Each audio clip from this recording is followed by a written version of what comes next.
Yup, sabi ko nakalabas na yata. Yung pala hindi pa pala nakalabas kaya yung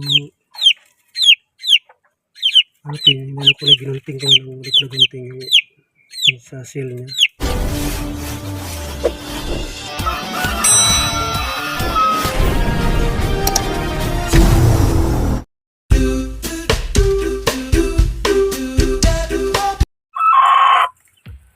Iniwalay ko na pala yung mga sisi ko doon sa inay niya.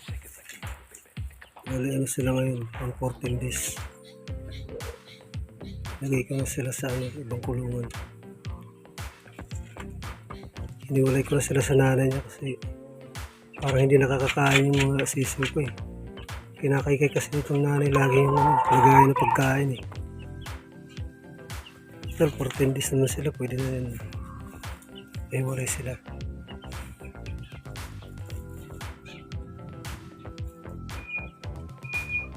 Yan ang nanay niya. No?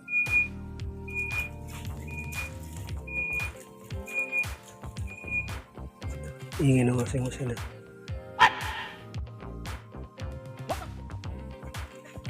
Yan ang nanay niya. Yan ang nanay na yan ang nanay ng 5 sisiyo ko. Kaya kahit nasa loob ng kulungan eh. Hindi ko sila pinababa ngayon lang dahil hiniwalay ko na sila sa mga sisiyo sa mga anak niya. Dito yan siya eh.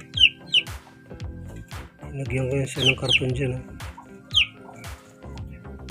para hindi makalusot ang mga sisiyo ko. Nung tinanggal ko yung mga sisiyo ko, hiniwalay ko na sila. Hiniwalay ko na 5 sisiyo ko na na sila ngayon eh. 14 days na sila ngayon. Oh my God!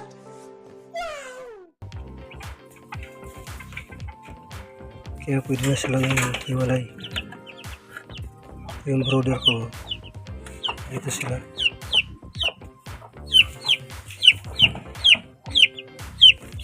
Sila dyan. Dyan muna kayo.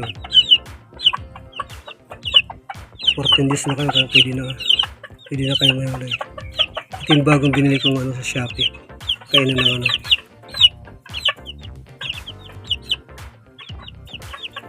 kainan na sisiyo. Pwede rin siya sa mga malalaking manok na. Ito pagkain ng mga nila sa mga sisiyo lang muna.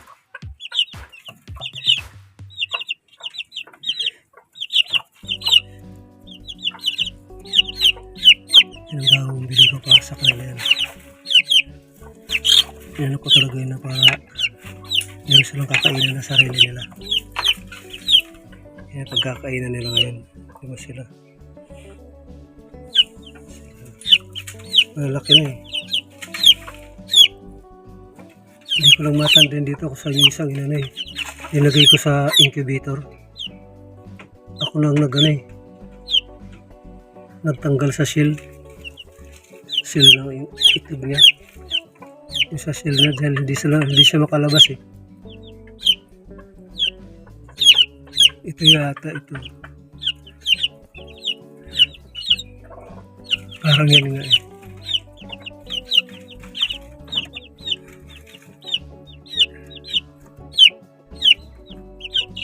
Parang ito.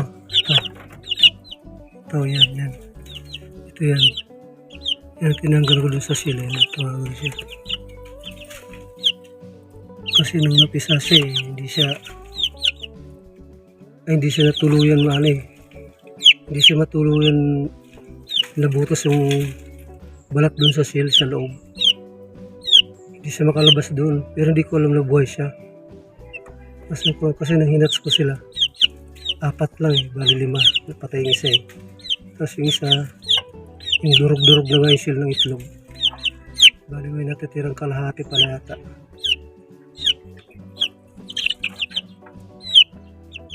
Kaya nilagay ko sa incubator.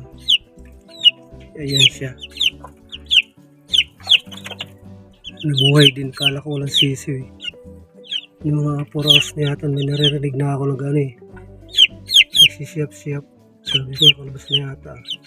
Yung pala, di ba pala nakalabas, kaya yung ano pala ginunting ko ng ulit na gunting yung sa seal niya, yung bumabalik sa loob yung shell, para may ano doon, matigas na parang plastic. Yun. Isa lang 5. Dito ko ngayon sila palakihin mo.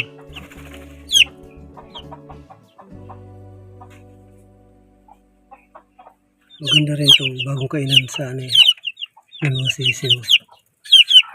Maganda rin ang style niya kaya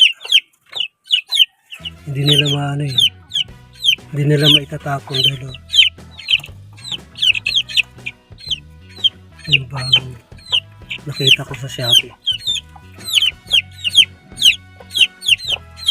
Ganun ka lang order. Saka itong inuman. Yan na muna kayo ngayon. Walay na kayo sa nanay niyo. Para makakain kayo ng maayos. Ngayon lang yan sila Ngayon lang yan sila maghanap ng nanay. Ngayong araw lang